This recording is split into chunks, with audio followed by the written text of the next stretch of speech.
Olá, eu sou André Monteiro, quero dar a vocês boas-vindas ao Espaço da Mente Entrevista.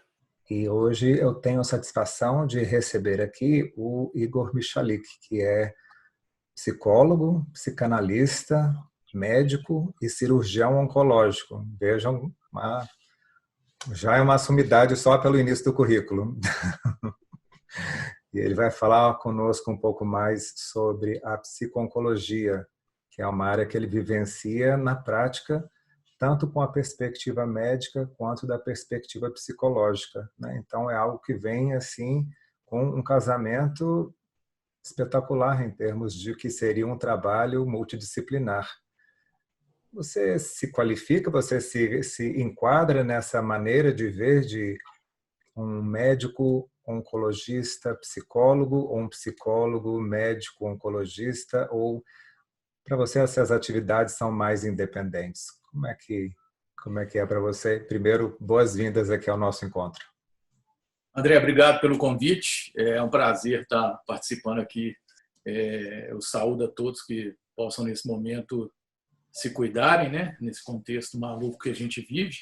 Mas, enquanto a humanidade for humana, estamos aqui tratando a respeito, né, dos nossos suportares aí. Eu costumo me apresentar dessa forma mesmo. Eu sou um psicólogo médico, né? Assim, a minha trajetória ela é diferente de alguns outros colegas que procuram depois a medicina e psicologia, mas a minha paixão pela psicologia e pela psicanálise me trouxe à medicina e depois eu costumo dizer que a oncologia me escolheu, né? Assim, por questões de bastante motivação pessoal, da minha análise pessoal também, e que hoje, dentro desse campo da cancerologia cirúrgica, né, e também transitando na linha de cuidados paliativos, essa questão da multidisciplinaridade ela me toca assim, de uma maneira bem produtiva, porque não tem como se praticar, pelo menos assim, nessa subespecialidade que nos traz tantos olhares, né, uma condução diferenciada. Hoje, inclusive, assim, a gente vem pensando o câncer e os tumores de maneira muito separada, assim, com o que vem na vanguarda. E aí, cada vez mais a gente tem que fazer esse mergulho de mãos dadas, né? Assim, a todas as profissões, inclusive outros olhares, assim. E o interessante é que isso parece muito com os primórdios da saúde mental, né? Quando a gente fez a grande mudança, né, assim, do pensamento da saúde mental no mundo, onde todos os profissionais tiveram, de fato, dar as mãos e ter uma linguagem própria. Eu sou mais um nessa radial, né, onde eu possa me identificar ou destacar por um métier muito próprio, assim, muito próximo aos colegas, residentes, acadêmicos, o que for, mas isso é somente uma célula ali à parte, né, que se une num grande sistema de atenção à oncologia. Uhum. E como é que você entende quais são os seus maiores desafios quando encontra esse nicho tão específico para o qual convergem tantas fontes de saber? Como é que é para você falar, poxa, como é administrar tudo isso na cabeça e na interação com os seus pacientes?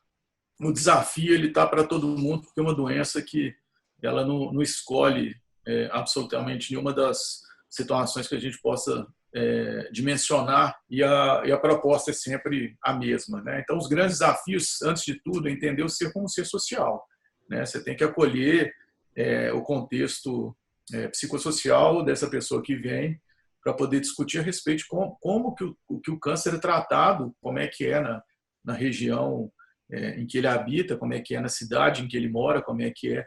Então, acho que os desafios passam por essas duas situações, assim, o que é contemporâneo, o que é o nosso pensamento, a nossa questão, a demanda assim, da atualidade, que é essa interação com a comunicação, e o ser social, que cada dia que passa ele se constrói de uma forma diferente, né? Hoje, nós não somos os mesmos que eram os nossos avós, bisavós, porque essa globalização por meio da informação, por meio de todas as situações, não construía todas essas coisas. Com essa passagem do tempo, você acha que nós estamos mais bem preparados para lidar com o câncer? Ou ainda é assim, aquela coisa sobre a qual não se fala muito, é a doença, né? Ou, à medida que o tempo tem passado, E, né, a indústria farmacêutica se atualiza, tem corrido atrás, tem trazido mais oportunidades de conhecimento sobre a doença, que nós estamos mais bem preparados para lidar com os cânceres no sentido geral do que há alguns poucos anos atrás. André, a informação ela é sempre bem-vinda, né? Assim, as ciências da saúde elas se aplicam à notificação, né? À comunicação eficiente e poder interagir, né, com dado, com o mundo, isso é muito bom. A ciência ela tem se aplicado bastante com toda a tecnologia e engraçado que assim, o tumor ele tem tomado uma proporção diferente se pensar. Assim, os cânceres eles têm cada vez mais adquirido uma faceta assim, muito pessoal da origem, onde a ciência se pronuncia, com toda a notificação que tem, com todas as incidências que antigamente não tinham tudo isso. E essa informação ela é importante porque ela acaba trazendo para o paciente, trazendo para quem forma essa opinião, um jeito diferente de lidar. Né? Se você pensar que há quase 100 anos, né, uma cirurgia de mama, onde as mulheres chegavam com todo o receio de se expor, né, de se mostrar para poder tratar um CA de mama, né, e que era uma cirurgia que o paciente, por vezes, até ia a óbito na cirurgia, hoje ele tem o acesso a uma campanha mundial de prevenção, de se expor, de se examinar, de deixar o outro ver, de deixar o outro examinar, e as medicações e as propostas cada vez mais pessoais com biologia molecular, trazendo assim questões minimamente invasivas e um contexto diferente. Antes o câncer matava, hoje ele pode ser alguma coisa crônica, cada vez mais pensada dessa forma, assim que você vai ter outras situações na vida que podem te colocar muito mais próximo ao passamento do que necessariamente esse câncer controlado, entendeu? Uhum. Então isso mudou muito. É claro que a informação, onde ela se mistura com essas ignorâncias nossas, que nós fazemos parte disso, inclusive, né, quem forma opinião, eu me sinto inclusive nisso também, assim, porque eu tenho que fazer essa reflexão de, poxa, por que ainda chega alguém aqui no meu consultório, né, diante do serviço público com esse pensamento? E eu tenho que devolver isso para a sociedade.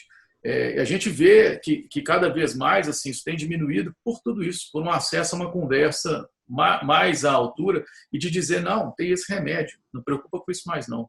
E aos poucos o paciente ganhando, né, esse espectro e também dividir essas circunstâncias todas.